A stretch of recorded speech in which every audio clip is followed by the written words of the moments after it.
Vamos a abrir nuestra Biblia en el capítulo 5, versículos 11 al 14 del libro de Hebreos. Le vamos a dar lectura a la palabra en el nombre del Señor. Dice así: acerca de esto tenemos mucho que decir y difícil de explicar, porque os habéis hecho tardos para oír. Porque debiendo ser en razón del tiempo, tenéis necesidad de que alguien os enseñe otra vez los primeros rudimentos de los oráculos de Dios, y habéis venido a ser como los que necesitan leche y no alimento sólido. Porque todo el que usa de leche es inexperto en la palabra de justicia, porque es recién nacido. Pero el alimento sólido es de los perfectos, de los que por la práctica tienen los sentidos ejercitados en el discernimiento del bien y del mal.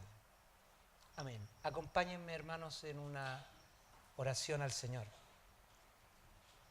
Te agradecemos, Padre, por este día, que es cuando la Iglesia, Señor, te alaba y se reúne en torno a la mesa para declarar su fe y recordar que Cristo murió por nosotros.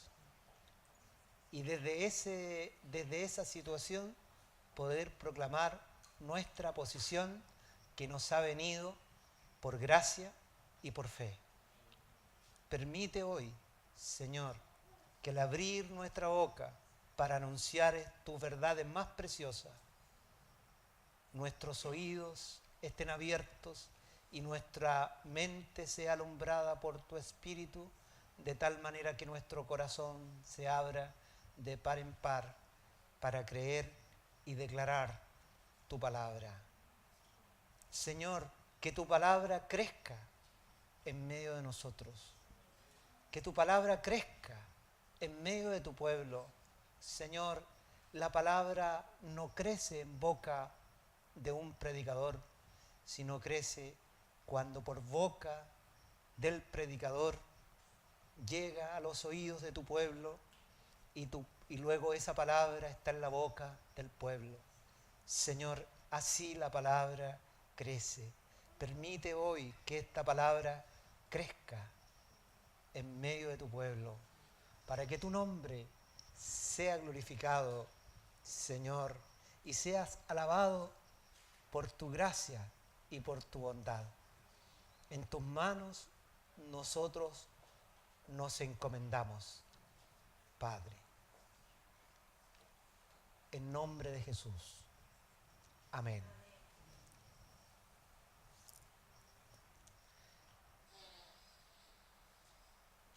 Cuando nosotros abrimos el libro de Hebreos, nosotros tenemos que saber cuál es el tema principal de este libro. Es un libro tremendamente rico en palabras y muchas veces nosotros lo leemos parcialmente y si bien es cierto nos deja bastante enseñanza, es muy bueno poder ver el sentido y el propósito que tiene este libro. Y fundamentalmente el libro de Hebreos es para la fe.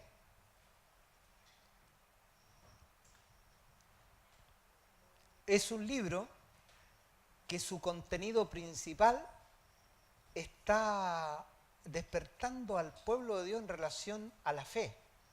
Así como el libro de Romanos nos despierta en cuanto a la justicia de Dios, ¿no?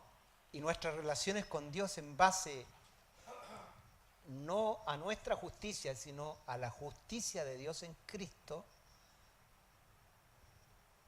Y el libro de Gálatas nos despierta respecto a la vida,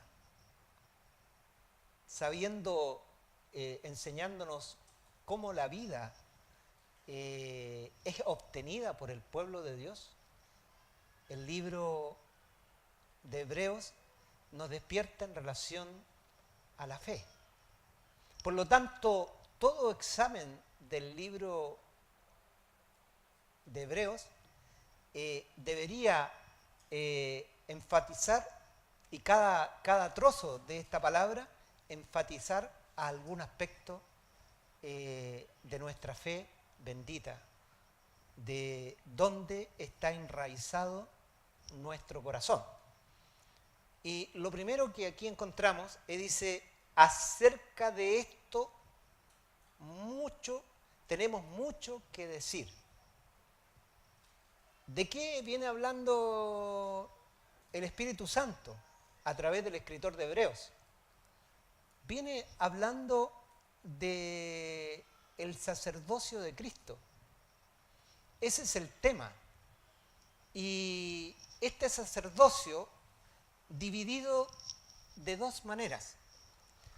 El primero tiene que ver con la obra completa de Cristo, con su obra consumada, partiendo por su encarnación, siguiendo por su vida perfecta, su muerte en la cruz, su resurrección y exaltación. Pero el segundo aspecto que nos presenta Hebreos es la actividad del Señor Jesucristo en el cielo. Y esa actividad no es independiente de nosotros, sino a favor de nosotros, declarándolo Dios sacerdote, sumo sacerdote según el orden de Melquisedec, ¿no? Y nos dice que desde ahí intercede por nosotros, usando los argumentos de su obra en nuestra defensa. ¿Y cuál es el argumento principal en nuestra defensa? Es que el precio por nuestra redención ha sido pagado. En otras palabras, la deuda que nosotros teníamos con Dios ha sido completamente pagada por un precio altísimo. Y este precio, hermanos, es la sangre preciosa del Señor Jesucristo. Y cuando yo digo preciosa, me estoy refiriendo al valor que esa sangre tiene en cuanto a Dios. De tal manera, mis hermanos, que habiendo sido la deuda completamente pagada por Dios, el primer aspecto de este libro nos habla de la posición que tiene el creyente en cuanto a esa deuda pagada. ¿Ha encontrado paz con Dios? Nosotros que vivíamos de espaldas a Dios, hoy día hemos sido hechos cercanos. Y la Escritura dice, por la sangre del Cordero. O sea, aquellos que éramos enemigos de Dios, habiéndose pagado completamente la deuda que existía y que nos separaba de Dios, hoy día no hay nada que nos pueda separar, sino que nos ha unido con Dios. Tenemos paz para con Dios por medio de nuestro Señor Jesucristo. Hermanos, ¿de qué está hablando Hebreos? Hebreos está hablando del pacto que Dios hizo con el hombre. Fíjense bien, ¿cuál es el pacto que Dios hizo con nosotros? ¿En qué consiste este pacto que Dios hizo con nosotros? Hebreos lo recuerda ahí en el capítulo 8 y luego repitiendo las palabras del profeta Jeremías, que dice: he aquí que vienen días en que haré un nuevo pacto con la casa de Israel y con la casa de Judá, no como el pacto que hice antes, porque ellos lo violaron. Estoy resumiendo, parafraseando, ¿no? Y este es el pacto que haré con ellos en aquellos días. Escribiré mi ley en su mente y la grabaré en su corazón.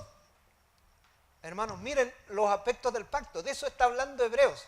Por eso cuando ustedes leen el libro de Hebreos, ustedes se van a dar cuenta que constantemente está recurriendo al pacto antiguo, porque el pacto antiguo era una sombra del nuevo. El pacto antiguo era una sombra, pero aquí el Espíritu Santo nos está declarando en qué consiste el nuevo pacto, del cual el antiguo es solamente una sombra. Y lo reduce a dos elementos, a dos cosas. Escribiré mi ley en su mente y la grabaré en su corazón. Hermanos, cuando nos está diciendo escribiré en su mente, ¿a qué se estará refiriendo? Mis amados hermanos, se está refiriendo precisamente a esta deuda pagada, a la obra completa de Cristo por nosotros en su vida terrenal, ¿no? El Señor Jesús tomó un cuerpo similar al nuestro, se encarnó, el Espíritu Santo engendró en la matriz de María y Dios se hizo hombre. Y siempre fue hombre, aún siendo Dios. Eso es lo que creemos los creyentes, que Jesús es Dios bendito por los siglos. Pero mientras estuvo en el cuerpo, Él nunca estimó esa condición de ser Dios para hacer alguna obra. Él siempre actuó desde su condición de hombre, con una misión muy especial.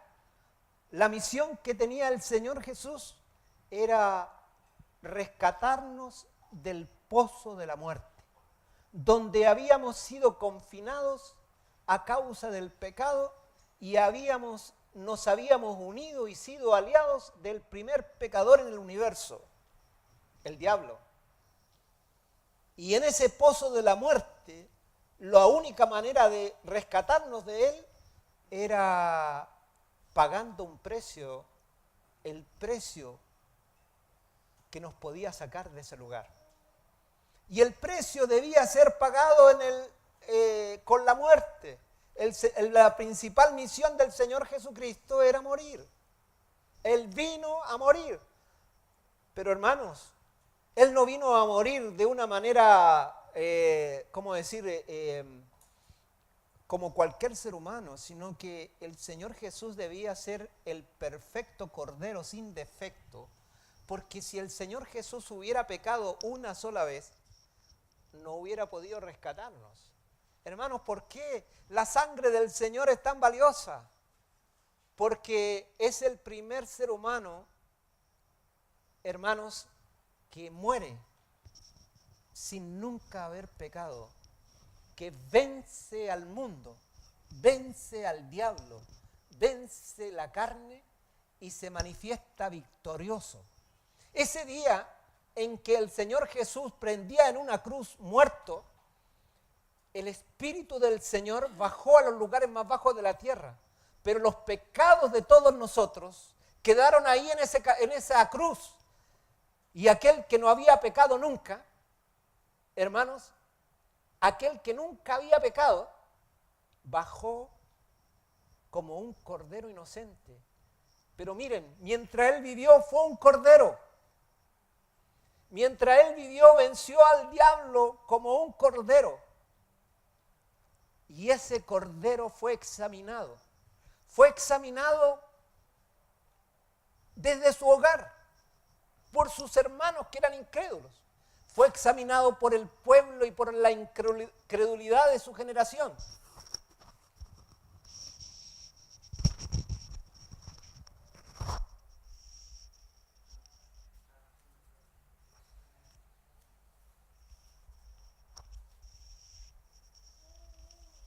Tenemos un problema con el sonido.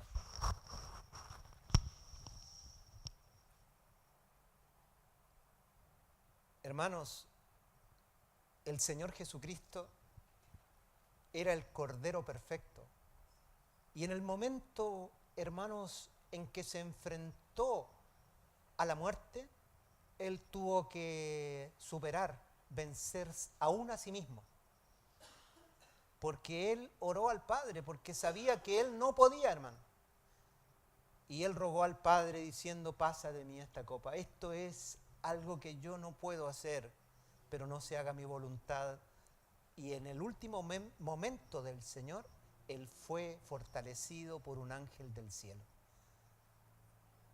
Y llegó a la muerte habiendo superado todas las pruebas. La prueba de los soldados que lo abofetearon y escupieron. Los que pusieron una corona de espinas sobre su cabeza. Sobre el pueblo que sin temor y sin saber lo que hacían, meneaban la cabeza y lo insultaban. Sobre aquellos que le pedían que se bajara de la cruz. El Cordero perfecto venció. Y cuando su sangre fue derramada, hermanos, esa sangre derramada, esa sangre que es preciosa primeramente para Dios, era el precio justo para redimirnos a ti y a mí. El primer aspecto, hermanos, de la ley en nuestra mente es el perdón, es el Cordero que paga el precio. Quizás la mejor manera que nosotros lo podamos conocer es con las palabras de ese hombre que se sentía indigno de Dios. ¿Se acuerdan? El fariseo y el publicano. ¿Se acuerdan lo que dijo el publicano? Dijo, sé propicio a mí que soy pecador. ¿Saben lo que significa esas palabras? El publicano dijo, no soy digno, Señor. Y me doy cuenta que no hay nada de lo que yo pueda hacer que me pueda hacer digno. Entonces él dijo, sé propicio. O sea, levanta algo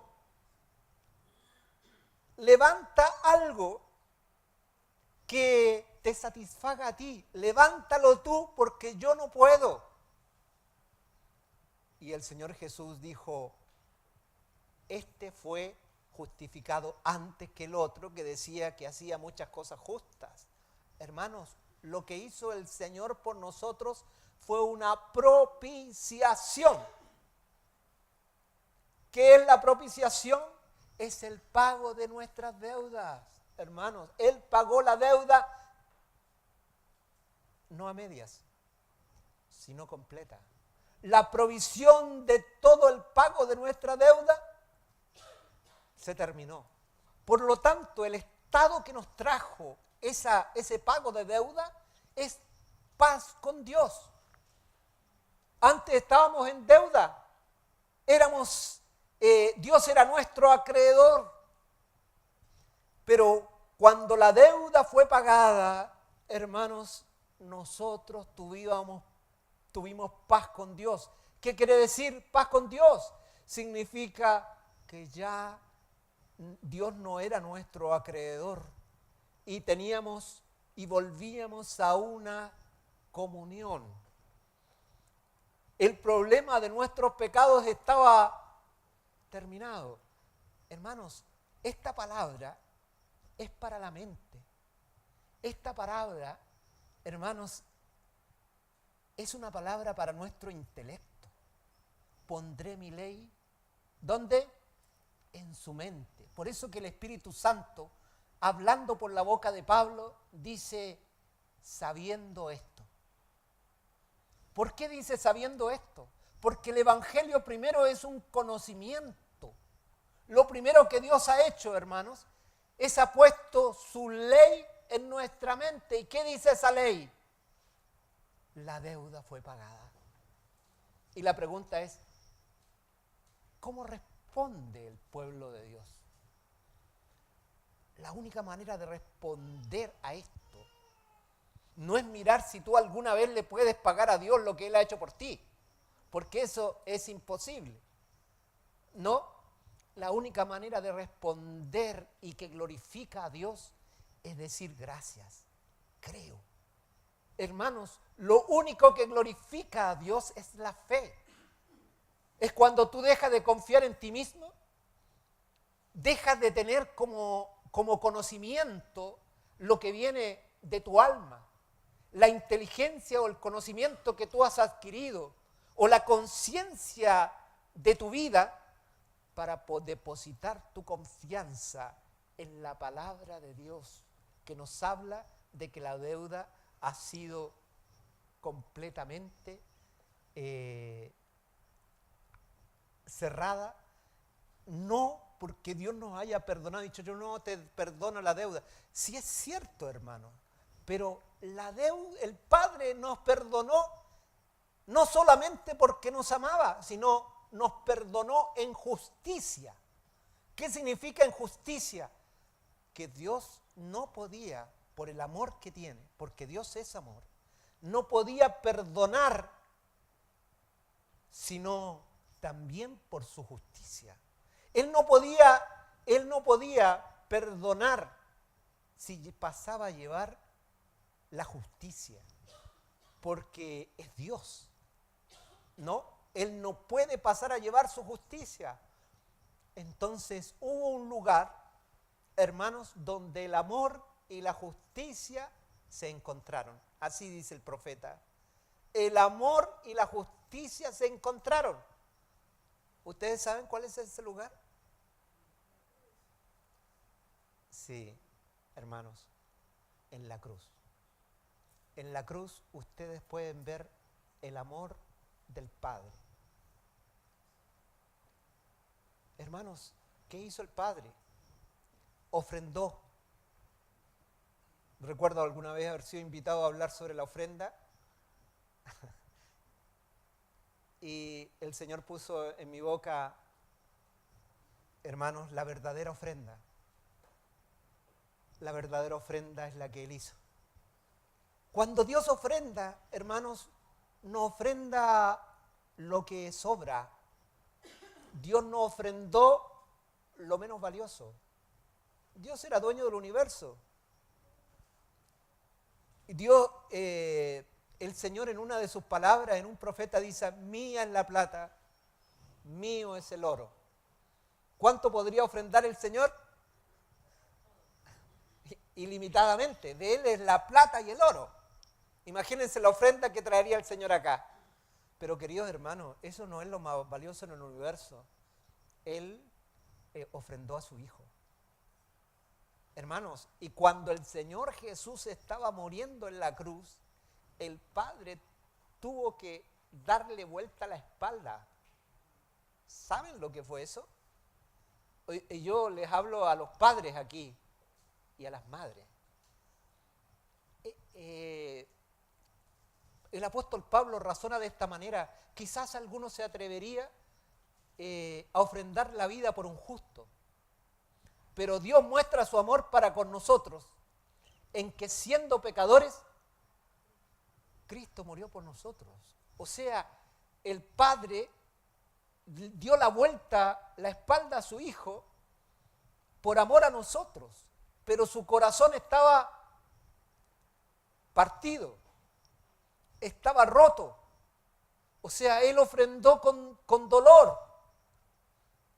Él ofrendó todo, lo más precioso que Él tenía, Entonces el resultado de esa ofrenda, hermanos, es lo que dice ese pasaje que resume el Evangelio. Porque de tal manera amó Dios al mundo que ha dado a su Hijo unigénito, para que todo aquel que en él crea no se pierda, mas tenga vida eterna.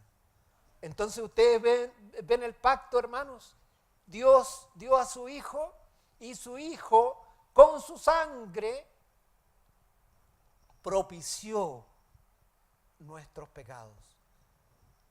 Pagó toda la deuda.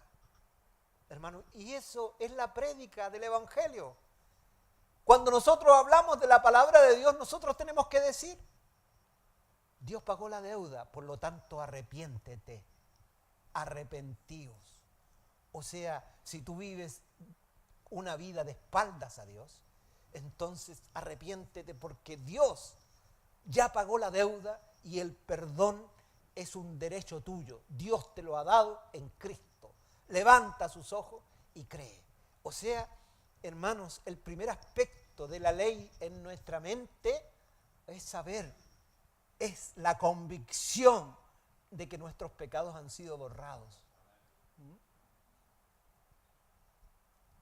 Y la Escritura dice algo muy maravilloso, hermanos. Dice que cuando Él bajó a los lugares más bajos de la tierra, fue a recoger los despojos de aquel que había sido vencido. El enemigo, que hasta ese momento dominaba en la voluntad del hombre y ejercía dominio sobre su inteligencia y sobre su emoción, y además sobre su cuerpo y sobre su vida. Es cosa de ver las enfermedades, las dolencias, la ceguera, hermano, y todo tipo de enfermedades, tanto físicas como mentales, han sido fruto de la comunión que el hombre ha tenido con el diablo. Entonces el Señor Jesús bajó a los lugares más bajos de la tierra, estando su cuerpo colgado en la cruz.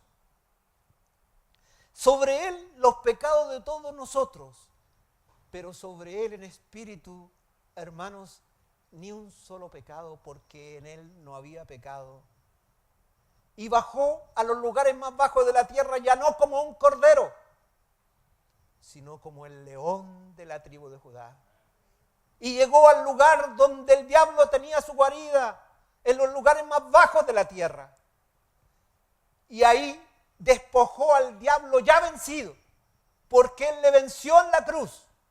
Ya estaba derrotado. Había un vencedor entre los hombres. Había uno que había hecho la voluntad del Padre desde que nació hasta que murió.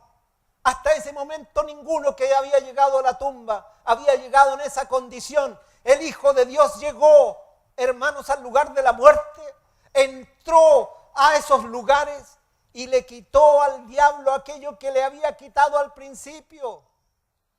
¿Qué le quitó el diablo al hombre, hermanos? ¿Saben lo que le quitó? El despojo que el diablo hizo del hombre ese día en que Adán y Eva comieron en el huerto del Edén. Nos puede parecer a nosotros tan simple, pero no fue simple, hermano. No solo el hombre murió. ¿Saben por qué el hombre murió? El hombre murió porque el diablo le arrebató la vida. Una persona muere asesinada cuando alguien le arrebata la vida. El diablo le arrebató la vida al hombre. ¿Y saben cómo se la arrebató? Cuando pecó, hermanos, la vida que tenía dentro de él no era inherente al hombre, sino que era el mismo Hijo de Dios. Quizás la mejor manera de decirlo sea ese pasaje del Evangelio de Juan. Me parece el versículo 4, dice, en Él estaba la vida y la vida era la luz de los hombres. Hermanos, la luz había sido puesta no solo en el universo infinito y en el cosmos, sino que la luz había sido puesta en el interior del corazón del hombre. O sea, el hombre tenía vida porque Cristo habitaba en su corazón y era el sentido de su vida y la razón de existir. El hombre había sido creado para Cristo. El hombre había sido creado para tener un Señor. El hombre había sido creado para obedecer a Dios, para estar bajo su autoridad, para declarar en este mundo que había un soberano, para mostrar a toda la creación quién era Dios. Dios había creado al hombre con un propósito glorioso. Hoy día, hermanos, qué triste es ver al hombre diciendo, soy libre, yo quiero hacer mi propia voluntad. Qué triste es ver al hombre que quiere sus derechos. Tengo derecho a ser feliz. No, qué triste, porque cada vez que el hombre, hermano, se enfrenta a esta situación humanista, en que quiere ser el principal hacedor de su vida y el que gobierna su propia vida, no solamente, hermanos, se aleja de Dios verdadero, sino el propósito bendito y glorioso por el cual el hombre fue creado. El hombre fue creado para estar bajo la autoridad del Señor y tener un Señor. ¿Saben por qué? Cuando tú fuiste creado, hermano y hermana, fuiste creado a la imagen de Dios. ¿Y saben cuáles son las principales cualidades de Dios? Dios es inteligente. ¿Sabían ustedes que Dios es inteligente? ¿A quién se le ocurrió hacer las montañas? Y que cayera la nieve, y que bajaran los ríos. ¿A quién no se le ocurrió hacernos dos ojos, hermano? Hermano, Dios es inteligente. Además, hermanos amados, otro aspecto de Dios, de cómo es Dios, no es solo inteligente, sino Dios tiene una voluntad. Miren cómo es Dios. Dios tuvo la voluntad de crear. Dios tuvo la voluntad de hacer los ríos, de hacer los animales. Dios tuvo la voluntad de hacer el universo, las estrellas. Miren cómo es Dios, tiene una voluntad. Y además, Dios es amor. Miren cómo es Dios. Dios tiene sentimientos. Dios se emociona. ¿Y sabe cómo Dios hizo al hombre? A su imagen y semejanza. ¿Cómo lo hizo? Inteligente. Aunque ustedes no lo crean. Dios nos hizo inteligentes, hermanos. Y también nos hizo con una voluntad. Y también nos hizo con emociones. Pero ¿saben? A pesar de que nosotros fuimos hechos a la imagen de Dios, estos tres aspectos de nuestra naturaleza humana eran pequeñas. Fuimos creados con un aspecto de pequeñez. O sea, nuestra inteligencia, nuestra emoción y nuestra voluntad no se comparaban a la de Dios. Pero ¿saben cómo fuimos creados, hermanos? Para que nosotros en la unión con Dios, estos tres aspectos de nuestra naturaleza tuvieran un crecimiento, hermanos. Y nosotros unidos a la voluntad de Dios, unidos a las emociones de Dios, a su amor, unidos a su inteligencia, lográramos la mayor capacidad y felicidad, hermanos, que es posible. Hermanos, un hombre que está en comunión con Dios es capaz de todo. Juan Wesley dijo, denme 100 hombres, que lo único que le tengan miedo es al pecado y voy a transformar al mundo. Queridos hermanos, cuando hay hombres y mujeres en las manos de Dios, puede pasar cualquier cosa, nada es imposible. Por eso la batalla que hay, por eso que el enemigo, hermanos, no quiere que tú creas y te mantengas en la fe y siempre estés viviendo consciente de ti mismo, para no entrar en la línea, en la beta, en la línea de Dios y unirte con Dios con todo. Dios nos quiere unidos con Él en todo y sabe lo que ha hecho. Nos ha unido en Cristo. Esa es nuestra realidad. Cuando habla del descanso, el libro de Hebreos, ¿de qué está hablando, hermanos? La ley en la mente. Quiere decir que cuando Cristo murió, no solamente nos perdonó nuestros pecados, sino que cuando Cristo murió, nosotros también morimos. ¿Saben por qué? Porque cuando una persona se hace malvada, no puede volverse buena. Abre tu oído, pueblo santo. Dios no es remendón. Dice, a ver, voy a tomar al hermano Ítalo, le voy a hacer, tiene algunos pequeños detalles. Dice aquí, como el zapatero, ¿no? Le vamos a hacer aquí media suela, ¿no? Y le vamos a poner una planta de goma. El Señor no hace eso. ¿Saben por qué? Porque los zapatos están listos para la basura, hermano. No tienen remedio. ¿Ah? Con todo respeto a mi hermano Ítalo. No tenemos remedio, hermano. Yo puse al hermano, pero es para todos nosotros. Pero ¿saben qué sucede, mis hermanos? No solamente nos quitó mediante la muerte. El hacha está puesta a la raíz del árbol, para que todo árbol que no da buen fruto sea quitado. La cruz es esa hacha.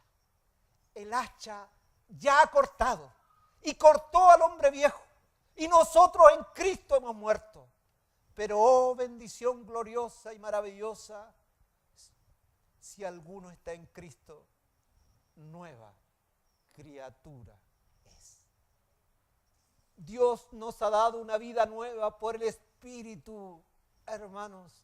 Y esa vida nueva está dentro de nosotros. ¿Y saben en qué consiste esa nueva vida? Del despojo que quitó Jesús al diablo. ¿Cuál fue el despojo que quitó al diablo? El reino. Aquel que había robadole al hombre el reino, lo había quitado desde su interior. Ese día glorioso de Pentecostés, cuando el cielo se abrió para 120 hombres, el Espíritu Santo vino nuevamente trayendo al Hijo de Dios para que habitara nuevamente en el corazón del hombre. Jesús ha venido a habitar a nuestro corazón una vez más. Hermano, en esto consiste el pacto. El pacto consiste en que el Rey ha venido a habitar el corazón. Tenemos un Rey, yo tengo un Rey, se llama Jesús. Él ha venido nuevamente a reinar a mi corazón. Qué bendito es el nombre del Señor. Entonces, mis hermanos, este reino que nos ha venido por la obra completa de Cristo nos ha puesto en un lugar maravilloso. ¿Saben dónde nos ha puesto? Nos ha puesto en Cristo. ¿Saben lo que es eso? Dentro de Cristo.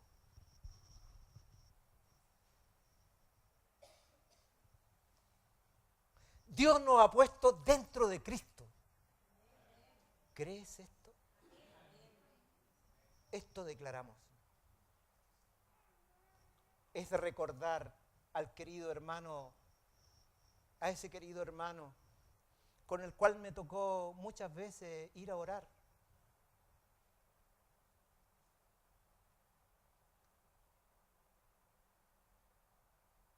Y cuando lo saludaba le preguntaba, hermano, ¿cómo estás? Lo primero que me decía, ¿y cómo voy a estar? Haga frío, calor, truene, relampaguee, suceda cualquier cosa, en Cristo es lo mismo.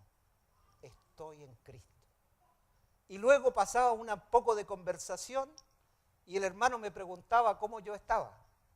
Y yo le empezaba a contar algunas cosas de mi vida y luego me retaba, bien retado, me decía, hermano, tú estás en Cristo. Qué lección es la que el pueblo de Dios, hermanos, tiene que aprender. Es de fe. ¿Dónde tú estás? Y lo que tú declaras. Por ahí escuché a una hermana decir, me voy a morir. Hermano, ¿de qué estás hablando?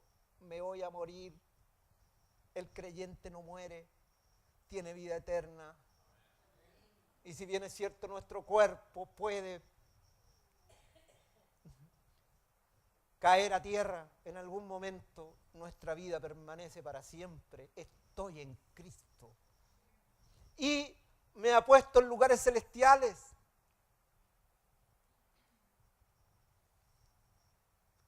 ¿Saben todo lo que es eso? La ley escrita en nuestra mente. ¿Y saben por qué es eso? Porque Dios quiere que le sirvamos. Y la gran arma del diablo es la culpa, es la acusación. Es imposible que tú vivas con conciencia de pecado y luego quieras servir a Dios.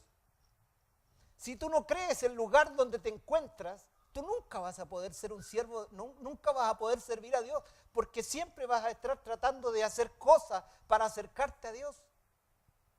Pero hermanos, tú estás cerca. Tú has sido hecho cercano. ¿Y qué te ha acercado? Que tú oras por las mañanas, que tú vienes con la guitarra el domingo, que tú sirves en la cocina, que tú tocas la guitarra, que ofrendas. Hermano, yo quiero decirte que ninguna de esas cosas te han hecho cercano. Es la sangre. O sea, es lo que nosotros vimos esta mañana en la mesa. Es el vino y el pan. El vino que nos indica que tenemos paz, que la deuda está pagada. Cada domingo el Señor nos dice, Ítalo, entiéndelo bien, tu deuda está pagada. Pati,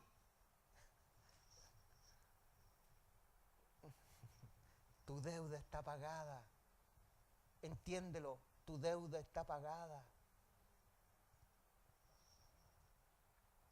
Escribiré mi ley en su mente. ¿Para qué está escrita? Para que la creamos, hermano. Y andemos a esa altura. Dios necesita un pueblo que ande a la altura, que le crea. Y saben, cuando nosotros le creemos a Dios, no estamos confiando en nosotros.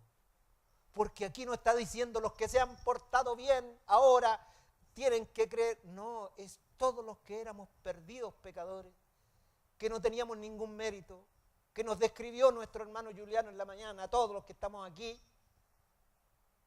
No, aquellos que han confiado en Dios, en su palabra y en su Hijo.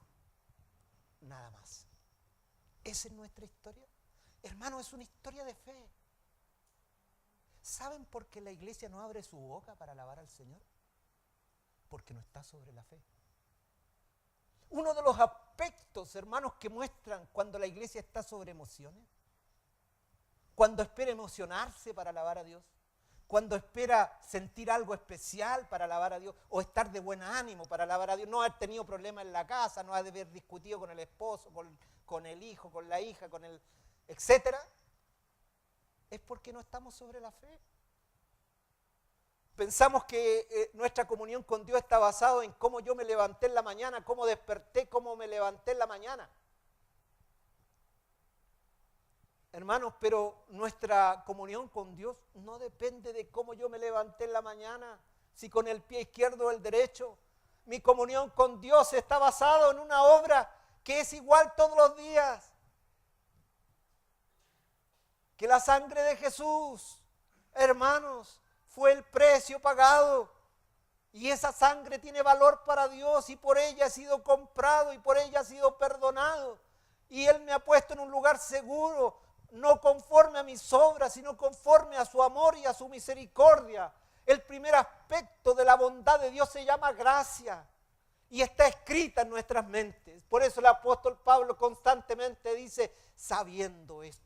El primer aspecto del pacto está escrito en nuestra mente. Nosotros tenemos que saberlo y tenemos que creerlo.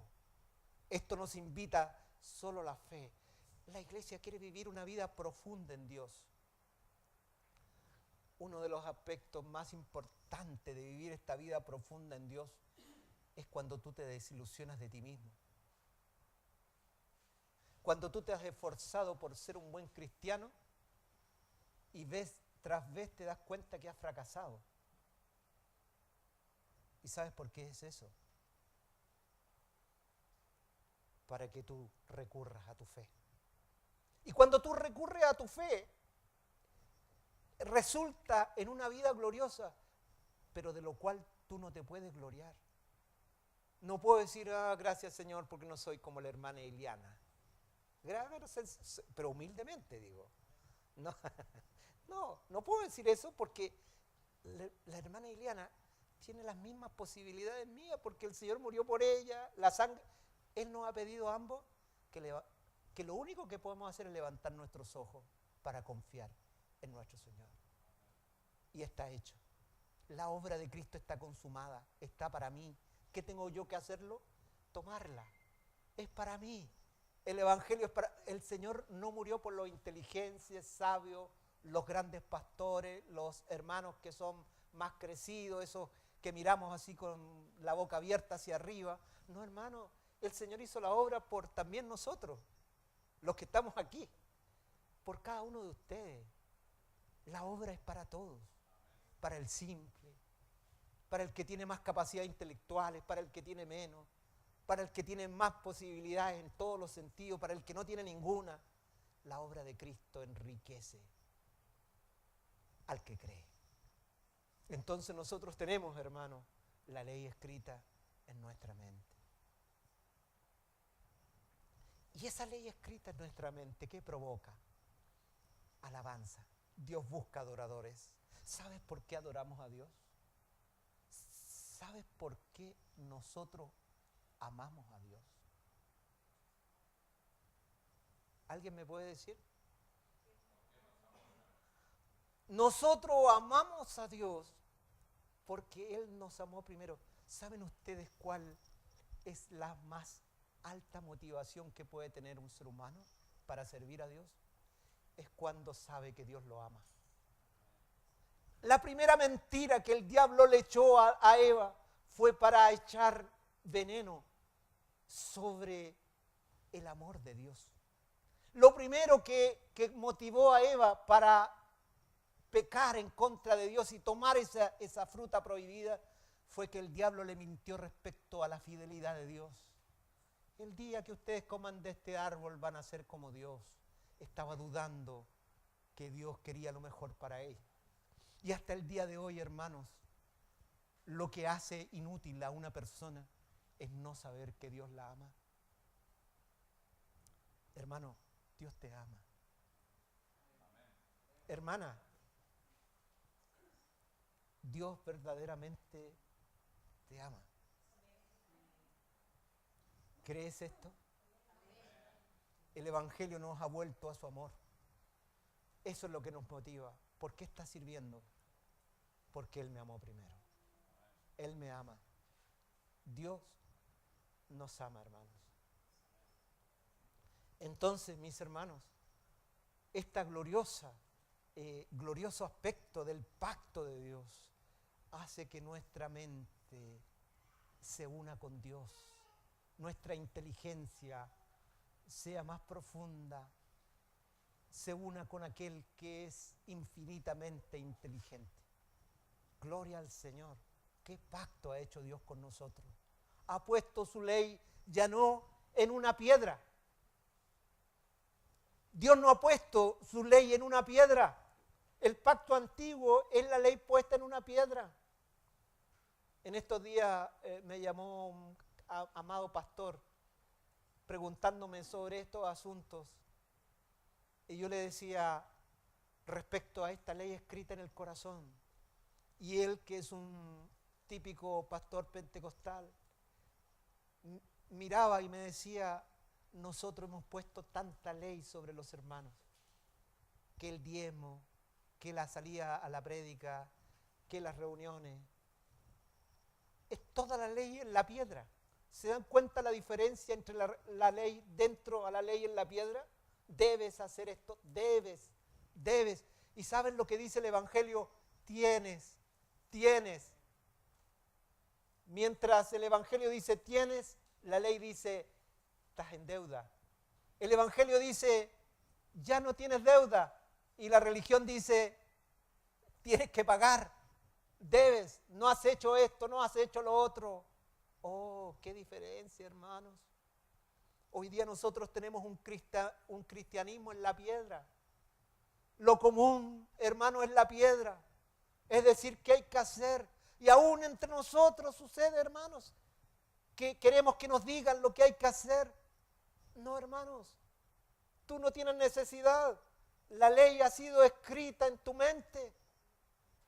Tú tienes que saber lo que tú eres en Cristo Jesús.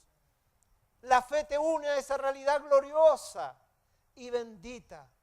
La ley ha sido escrita en nuestras mentes.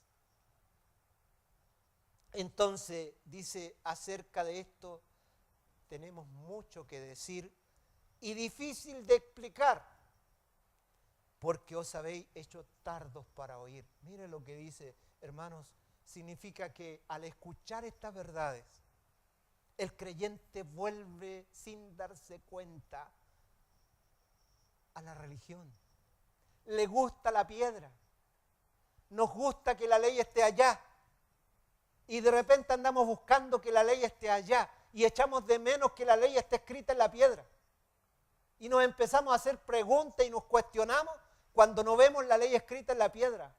Pero qué gloriosa victoria es cuando tú descubres la ley y empiezas a confiar en tu Señor y a creer en su obra. Entonces Dios verdaderamente ha escrito su ley en tu mente. La única manera, hermanos, de conocer esta ley en la mente es renunciar a la piedra. Ya no está escrito en la piedra, está escrito aquí, hermanos. Dios la escribió primero aquí. Dios quiere que tú conozcas quién eres tú en virtud de la obra de Cristo, y en lo cual tú no has tenido ninguna participación, sino que Dios te pide que tomes esto, que es tuyo, que te pertenece, y camines en esa realidad. Y el domingo tú vengas acá, no esperando que los músicos hagan tu trabajo, no esperando que tú apoyar a los músicos y cantar de repente. Lo hizo re bien los hermanos del coro. No, hermano, es al revés. Eres tú, la iglesia, la que tiene que declarar su fe, y los músicos tienen que apoyar a la iglesia cuando canta, cuando alaba, cuando bendice al Señor. Eso es lo que Dios quiere. Dios no quiere escuchar la voz de los músicos, Dios quiere escuchar la voz de la iglesia. Porque dulce es la voz tuya y hermoso tu aspecto. Dios quiere escuchar la voz. ¿Pero qué voz? ¿Qué es la voz que escucha Dios? Es de la fe. Porque sin fe es imposible agradar a Dios. Es la fe, hermanos, la que agrada a Dios. Hoy día vamos a dejar esta palabra hasta aquí y vamos a continuar el próximo domingo. Vamos a seguir con el siguiente aspecto del pacto de Dios. Hoy día hemos hablado de la ley escrita en la mente. El próximo domingo tocaremos el punto de la ley escrita en nuestro corazón. Así que la paz de nuestro Señor, hermanos, gobierne vuestros corazones. Amén.